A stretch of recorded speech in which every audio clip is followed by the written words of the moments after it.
Hi, everyone. This is Netta B with Netta B's on it. I have with me today Miss Michelle Jones with Treasure Coast Crochet. And I have with me Miss Tracy Watkins with Designing Vision. We're here to talk about entrepreneurship and transitioning into a business and starting your own company. Um, I want to start off by, letting the ladies introduce themselves and a little overview about your business. When do you want to start? Sure, I'll start. Um, as Netta said, this is Michelle Jones from Treasure Coast Crochet. I'm the owner and a fiber artist. I basically transitioned what was a hobby interest into um, a, a lucrative business. And I'm based in Central Florida.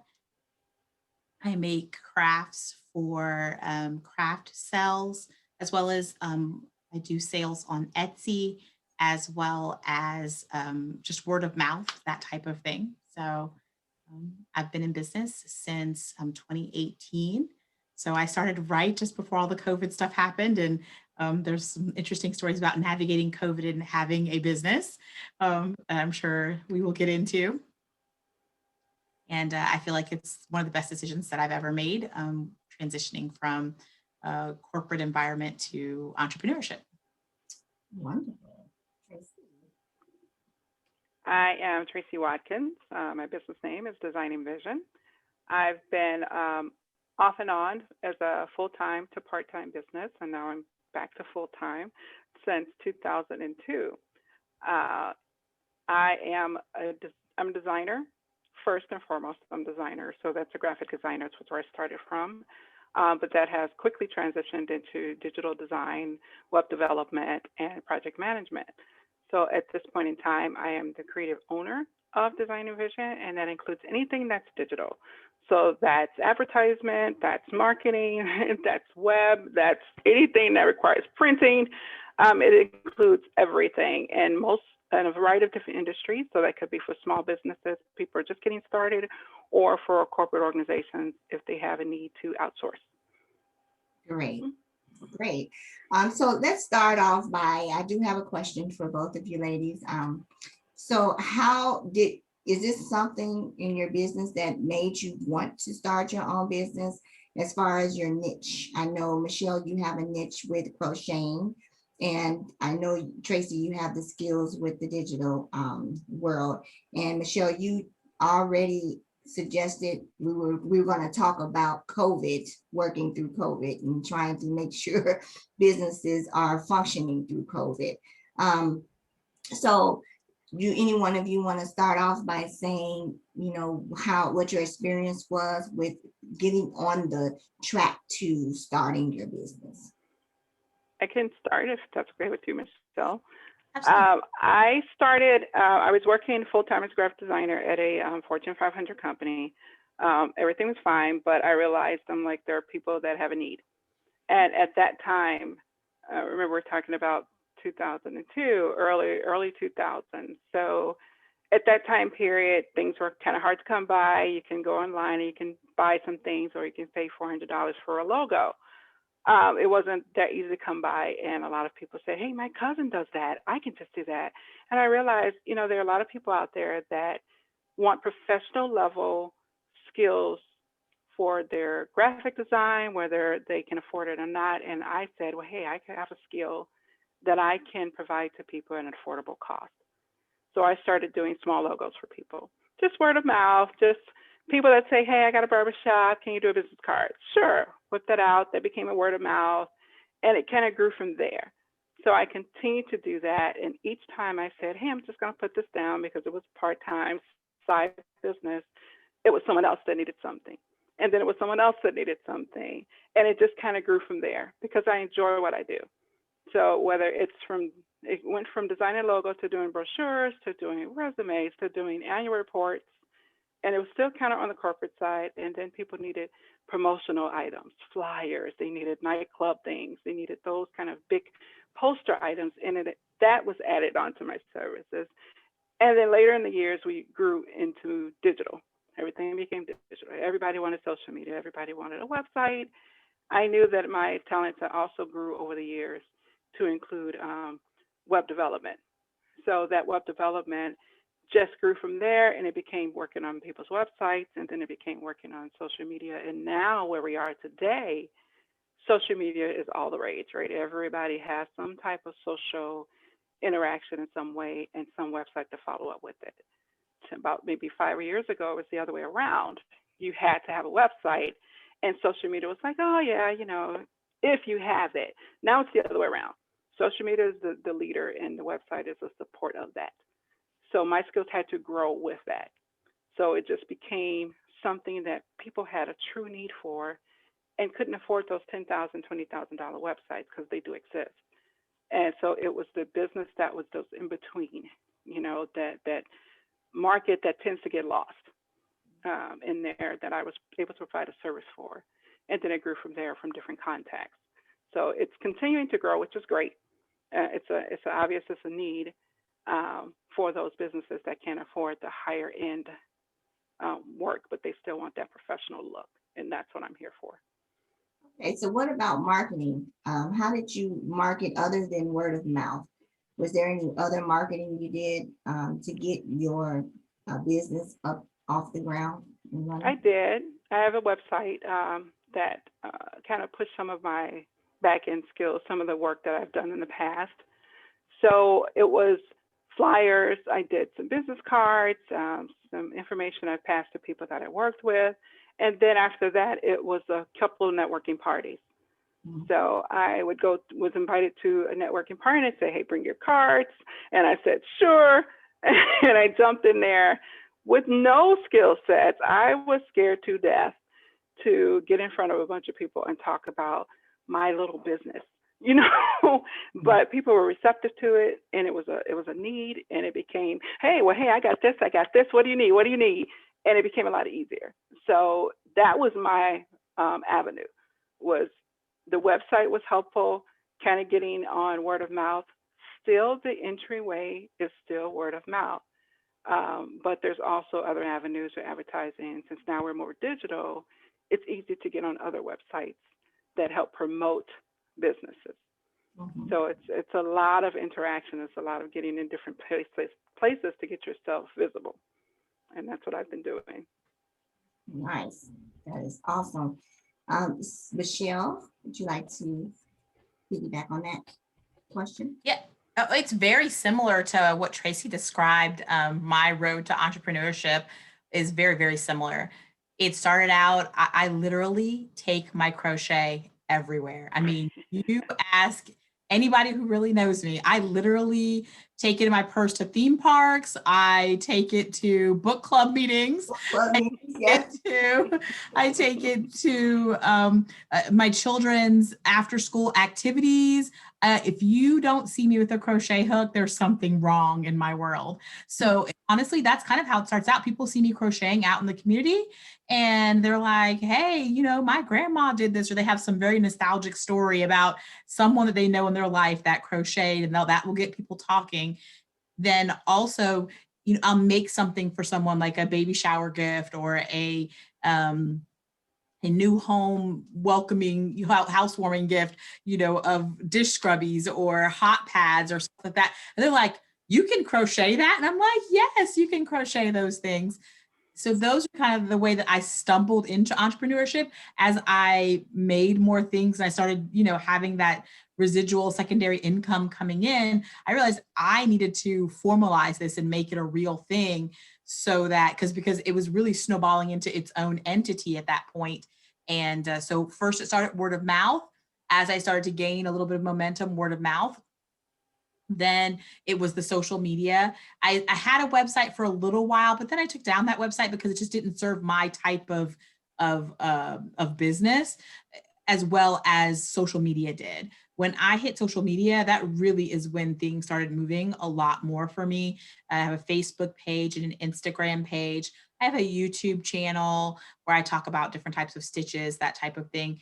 And then I started a crochet group, like a little meetup group of like-minded crochet enthusiasts, or what I call future enthusiasts, for those people who are learning, where we literally just talk all things crochet. Sometimes we talk nothing crochet, but we crochet while we're talking nothing crochet. And that's how it snowballed. It sort of started out as me making things for other people. Then I moved sort of into the support role, mentorship role with other designers, other crochet designers. I created my own crochet patterns for actually this wall art behind me, this African wall art behind me. It's really nice. Once I was able to make my own, then it sort of just all snowballed from there, where I started mentoring and doing entrepreneurship. I'm sorry, not mentorship, as part of my entrepreneurship. And now it's sort of all of those things. It's not just me creating, but it's also me giving back to other creators as well. Nice. Yeah, really that's nice. kind of where I went as well a little bit. There, where it was me doing all the work. Now I can bring in a freelancer that's kind of just getting started and just kind of want to get their feet wet. Now I have projects I can send to that person that I couldn't do before. So it's that Really, word of that mouth is so really, true. makes a It for difference. me as well. It really is what kind of launched me was, did you know Michelle does this, and she does that.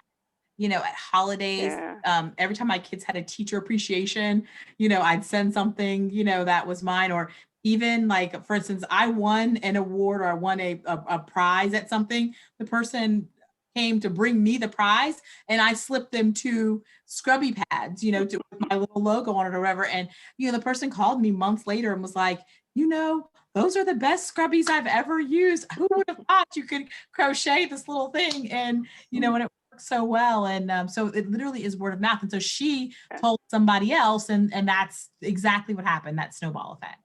That's nice. And I do have to say, with the crocheting, I was one of your customers, of course, when you even crocheted my pup's sweater, and how you came up with it. I mean, the design was awesome with a hoodie. I mean, come on. You did awesome. So you did both of them for me, and then other stuff. Oh, my hats. You did all kind of my, I love like the Vikings and Bears. I like both of them for NFL.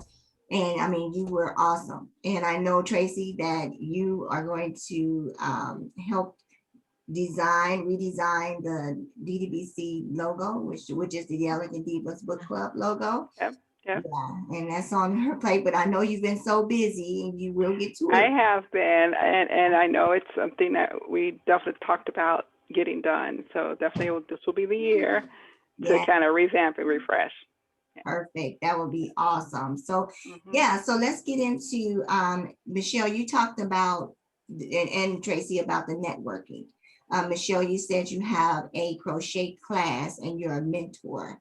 You're mentoring with crocheting. Is that an open forum, or is that something someone has to sign up for, or is it a waiting list, or how do you get people to join your forum? So it's actually open. It's free. So that's the first thing. It's free. Yay. Yeah, Free stuff, right? So it's absolutely 100% free, because it really, it drives off of the participants and the different participants' needs. Right now, we have a group of very experienced crocheters. So what we're doing is really working on stretching our skills and, identifying new designs and new stitches that maybe we haven't tried before, and exploring that kind of thing. But we love to welcome new, what we call crochet enthusiasts, so beginning crocheters as well, into our group. And we actually call it Crochet in the Community, because, well, obviously pre-COVID, we actually used to meet out in the community, and literally just, we would pick a spot and like descend on a certain Starbucks on a corner. But when I did that, I didn't realize how limiting the meeting in the community was, because I could only meet with people who were in Central Florida, because I live in Central Florida, and we'd meet at a Starbucks in Central Florida. Well, little COVID ingenuity, we can't really meet in person anymore because of COVID. So we started this online virtual meetup group, and now we have crocheters literally from all over the world that join once a week for an hour and a half, 2 hours, just to crochet and share ideas. And and get together and develop skills. And so now like we have a crocheter, I call him my crochet cousin in Portugal, who joins us, as well as people from all over the United States, Chicago and Detroit and St. Louis and just all over. So it's that ingenuity. It's that, just because you have one idea, it can sometimes spin off into something that you never even imagined, that you never knew you would even do. I mean, I had no clue about any of that before I started doing it, both the technology, the whole group dynamics, because you have to keep a certain type of people in a group, you know what I mean, to keep the group motivated and moving and consistent and be able to keep going, and to flourish and not just, squelch. And so there's just so much behind it that you don't even think about until you kind of sometimes get into it. Sometimes a novice is the best thing in those situations, so that you're not jaded by any previous experience. So really glad that we did it that way. And I'm not even sure if that was the question, but it sort of spun off into that. That's fine. There you go. Sorry. I think you were talking about marketing, weren't you? I'm so sorry. No, that's not. Well, networking and marketing, that's the same. Networking, yeah, networking. Thank you. That's what we're talking about. So yes, we're rounding it back to networking. I'm rounding it back around, ladies. I'm rounding it back around. But yeah, so honestly, in all fairness, that really did lead to other avenues, because one of the other ladies who met with the Crochet in the Community group that I host on Sunday. So every Sunday at 5 o'clock, I'll do a little plug. Sundays at 5 o'clock Eastern Standard Time on Zoom. We meet, and the Zoom link is on my Facebook page. So if you just go to my Facebook page, Treasure Coast Crochet on Facebook, you will see in the events area the link for the Zoom. I teach beginner classes before we have the meetup. So if you don't know how to crochet, then we teach beginner classes before the meetup. But then the meetup starts at 5 o'clock, and that's when we're just all working on our own individual projects or projects that we work on together, like this sweater we did as a crochet along. Everyone picked their own versions of a hooded granny sweater and worked on it. And so from that meetup, I met with another designer who was from Michigan, who she had never done her own pattern before. So she was really inspired by the fact that I actually launched my own pattern, the African wall art. There's a handbag that goes with it, that type of thing. And she was like, how did you do that? So I actually helped her launch her own pattern. Right. And so, that's that whole networking thing, is that I could give her something that, it just was my time, it's my time and my talent that helped her to realize her dream. And you don't know how fulfilling that was, as a creator type person. So yeah, so that networking, you never know where it'll lead you. You really don't. You really truly don't. And Tracy, I know that you, with your company, did you ever go through, I know that Michelle noted about COVID, and what was your experience when COVID hit about your business? Did any of your business plans change? Well, for me, nothing really changed because I'm a digital-based business. Most of the people that I do work for are not in the same place that I am. So we've always had our meetings either online or by phone. And so the fact that the world has turned to digital, it's like, oh, well, welcome. I've been here already. Right. Because it's no different for me. The only thing is that I couldn't meet with people that were local in person. And that personal face-to-face is still valuable. It can't be beat to be able to sit with someone and really walk through their project or what they're thinking and be able to share in that space. So that is the missing piece. But that just got transitioned into what we're doing every day, which is digital and virtual meetings. So the only add-on I would say is the Zoom option or some type of virtual option.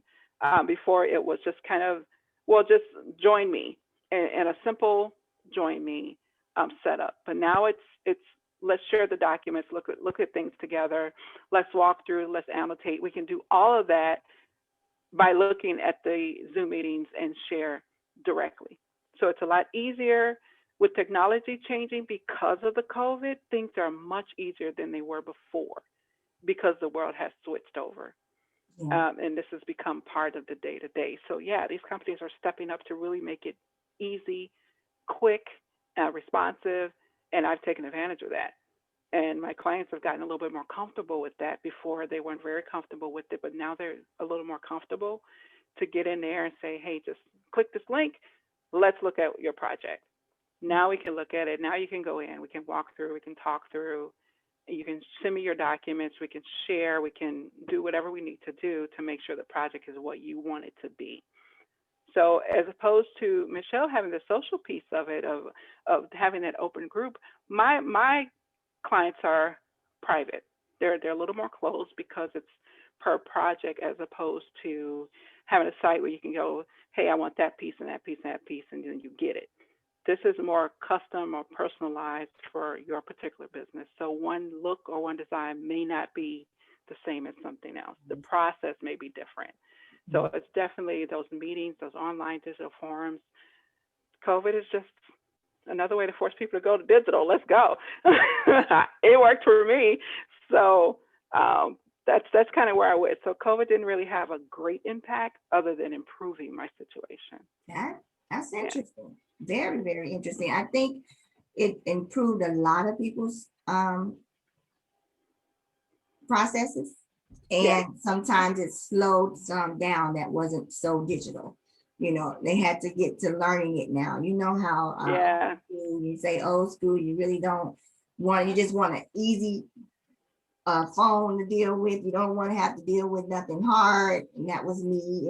I'm old school. So I was like, I don't want an iPhone. I want this doggone Android. I'm a Droid person. I don't want to learn all this, but you know, my son pushed me into it. He's like, no, you learn this stuff. And that's okay. Yeah, and you're not alone in that. I've had clients that are just like, I don't know what to do. It's like, that's okay. That's why I'm here. I'm going to walk you through it. It'll be an easy process, and just click this link and we're together. You know, and that's what my service is. So let me twist this around a little bit, ladies. In a 1 to 4 step process, how would you describe the onset of starting or even getting the idea of starting your business and then getting into your business? So I think I'll take this one. So once I started noticing that I was getting orders more frequently, or people were, asking for items and making requests of me more frequently, I knew I had to sort of somehow formalize this into an entity of its own. And in order to do that, what I needed to do was I had to, one, figure out what were the governing bodies for my area. So for me, it was county and the state. So I had to formalize within the state. Taxes, had to worry about, making sure that for me, because I'm selling an item, unlike Tracy, I had to, I have to do sales tax. So taking care of those things. So just being sure that you're flush and straight with those things, I would say it's really important. And also selecting the right entity. So get with somebody who is in business and can help you to decide whether or not an LLC is right, or if a sole proprietorship is right. And it may change over time. Like I started as a sole proprietorship, but then as I matured and started to gain more assets of my own, I realized maybe an LLC might be the better way to go. And so your organization may evolve in time as well. So you said 4 things. 1, making sure you pick the right type of entity that you're going to do as your business. Number 2, making sure you're straight with state and taxes and, making sure you're legit in that area. 3, audience. You really have to sort of, grow and groom and, and make sure that you keep a audience so that you have continuing orders rolling in, so that you're networking, you're doing those sorts of things. And number 4, have fun. So make sure that you stay, engaged yourself. That means for me, I want to challenge myself. My next thing is I want to become a master crocheter. There's actually, I can get certified by the Crochet Guild of America. And I through this little process of being certified as a master crocheter. That just says that I can put a label on my site and on my cards and that type of thing, saying that I really do know my stuff, that I'm not just talking, but I do really have 30 years of experience. I have more than 30 years of experience crocheting. And I want to be able to sort of solidify that, much like I did in my other professional life where I got my degrees and things like that. So that's what I would say. Those 4 things. Okay, great. Tracy? Yeah, I totally agree with everything she's saying. So what she said, but Ditto, ditto. because I'm not selling a good that's not digital. My goods are digital, or they're going to be used in some digital capacity. It was important as I grew that it became less of I'm just doing this for you on the side, and you know you pay me and everything. It became I needed an agreement. There are people that I did work for, I did get paid for, or they got through half the project and they said, "Oh, I don't need it anymore." Well, I did all the work. I need it. So it became I needed an agreement. I needed to make sure that was a legal document. I needed to make sure I had my legal piece together. So that was important. I also did have to do the same thing. I started at a sole proprietorship, and I wound up doing an LLC, and all the taxes, and paperwork, and everything that goes along with that. It is not a necessarily easy process. It probably has gotten easier, but at the time that I was doing all the work, it was not easy. It was all brand new. So I actually worked with the Small Business Association on all the documents that were needed to get started. I think the process again is a little simpler now.